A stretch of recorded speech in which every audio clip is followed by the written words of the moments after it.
Hey, language lovers, welcome to Language Lab, where the words are the stars of the show. And today we are dissecting the drama, the flair, the fabulous expressions that popped up in our latest interview episode where Helen interviewed me. Yep, so get ready to catch the language bug. Let's dive in. All right, so our first expression was right in the beginning when Helen said that the tables turned. So we're turning the tables. And what this means is we're basically reversing a situation.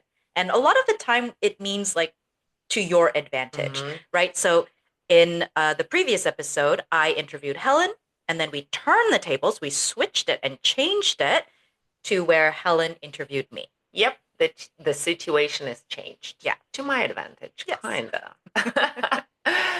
The other expression that we use, the good one, is fall into something. And we use this one when we were talking about how some people just fall into a career.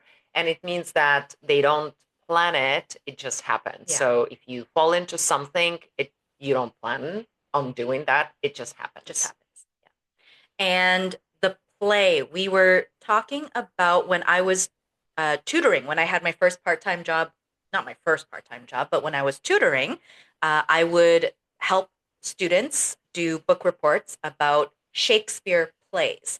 So a play is not a game in this situation. A play is a performance on stage. So, like theater, drama, costumes, makeup, that type of thing. Mm-hmm. And the other expression that we used, I called Hannah a bookworm. I didn't mean to insult her. That wasn't an insult. Oh, it's a compliment.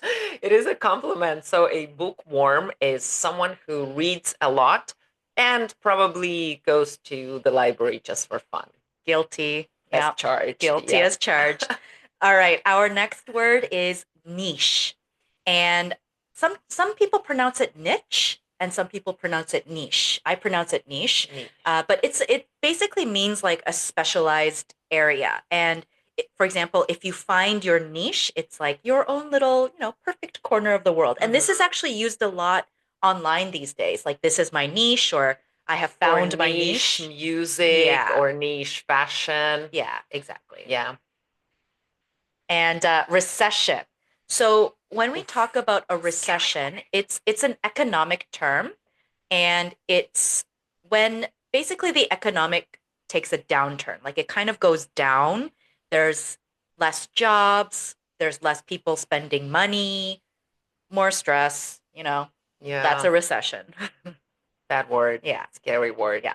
And the next one is on sorry.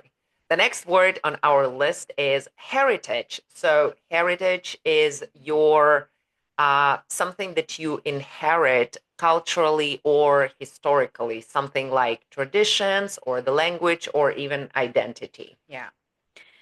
Okay. So the next one is an idiom that I really like using.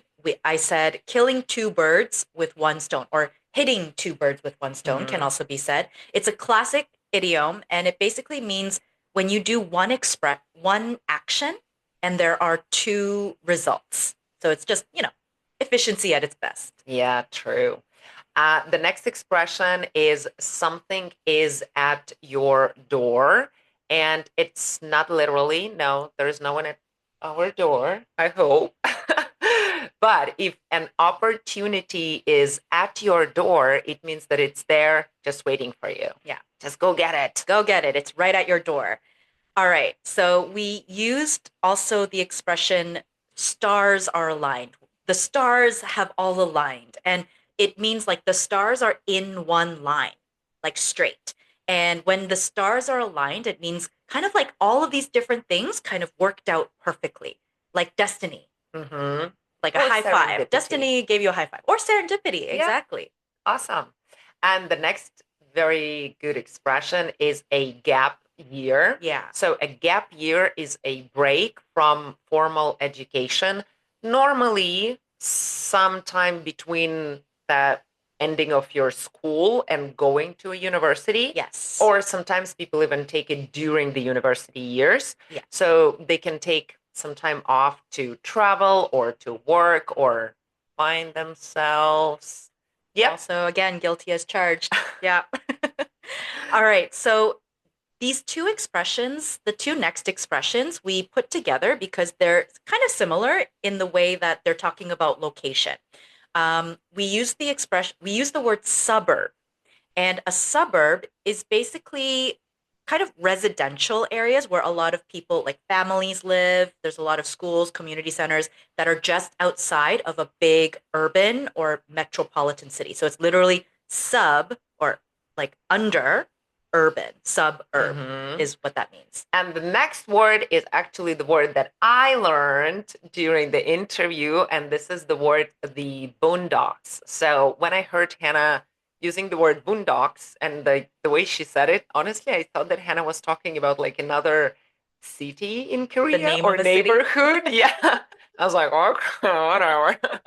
But then it turned out that the boondocks is technically suburbs, but even like so far away, like the middle of nowhere. Yeah. So the boondocks, sorry, they're like way farther out. Like good like getting the Uber out. It's like Yeah. countryside. It's like way countryside, outside. Yeah. so far away. Yeah.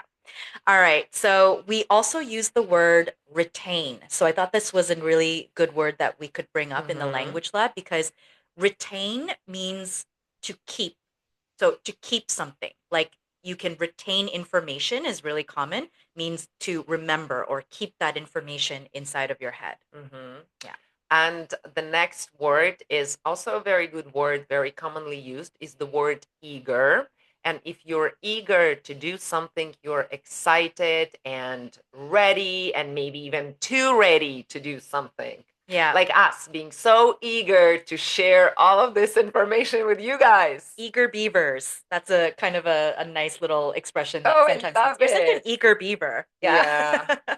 All right. So we also used another little expression when we were talking about wanting to travel. So I said, I caught the bug. And what this means is like I caught the travel bug. And when you catch a bug or catch the travel bug, it means that you've become addicted to traveling. So like your Mm-hmm. passport's always ready, you're like ready to go anytime, anywhere. And what we're doing here, we're hoping that you guys can catch a language bug. Yeah, exactly. The next expression on the list is tail between your legs. And when someone returns from somewhere with their tail between their legs, it means that they feel ashamed or defeated, Mhm. coming back with nothing to show. Yeah. I mean, it comes from when like dogs have a tail Mm-hmm. between their legs. It's like they're nervous or they're Scared. scared or upset. They're not wagging their tail. So it's a similar Mm-hmm. it's the same meaning for Yeah. us. All right. The next one is to make a living. And to make a living means to earn money, basically. You are making money, surviving financially. Yeah. Yeah. And the next expression is the rest is history. I love this expression Yeah. so much. And you've probably heard it a lot in the movies. People do use it a lot. And it means that's how it started and you know how it ended. The rest is history. Yeah. We met on a plane, we got married, the rest is history. That's Yeah, great it's like example. happy ending. This is the happy ending or this is Mm-hmm. the ending. Yeah. Mm-hmm. Yeah. Another expression that Hannah used during her interview when she was giving advice to people who are hesitant, whether they want to go teach abroad or not. And Yeah. Hannah said, you only live once. So this is a beautiful expression, and it's actually a very famous abbreviation that sounds like YOLO. YOLO. YOLO, you only live once. Pretty And old. it is pretty old, Yeah. but still I like it. It's fun. Okay. Yeah, yeah, yeah. Yeah. It's fun to say. And this is a kind of an excuse to take risks and try new things. It's like, YOLO, baby. YOLO, baby. All right. Our next expression that we used was to take a leap of faith. Leap is jump, right? So taking a jump. So you're doing something unknown or uncertain with just hope, uh, faith, trust. So it's like a big jump. There's no guarantees. You're kind of diving in without Yeah. knowing what the outcome will be. Yeah. Woo, that's a toughie, but I can do it. Okay. That's Give it a try. I guess that was the word of the episode. Hannah's favorite word, the one that she said All that she right. loves a lot, Get ready. and the Let's hear it. word is You did supercalifragilisticexpialidocious. it. I did it! Yay! So, okay, this one is definitely for fun. It's a word from Mary Poppins, and it means something extraordinarily good or something that just sounds cool. Yes, Exactly. so it's supercalifragilisticexpialidocious. Amazing. You're a Yeah, pro. thank you. But I Awesome. can read it, but I will learn it by heart. And so do you guys. Yeah. So will you. Yeah. Awesome. Now, our next word, and it's actually like a grammar term, I guess you would call it, is a collocation. And a collocation, we're going back to our English nerd mode here. Nerd And alert. nerd alert. Yeah. And a collocation is basically when two words naturally go together. There's no reason, there's no rule, there's no grammatical rule for it, but they naturally go together in the English language. So, for example, when we say like make a decision, right? Like make the word make and the word decision, there's no reason they should come go together, but this is the natural way of talking about deciding on something. You make a decision. Or for example, even like fast food, Yeah, that's a collocation. it is a Yeah. collocation. And you might meet this word in your textbooks on English because very often they might have somewhere like common collocations Yeah. when you talk about like weather, fashion, Mhm. sports, job, whatever. Exactly. Yeah.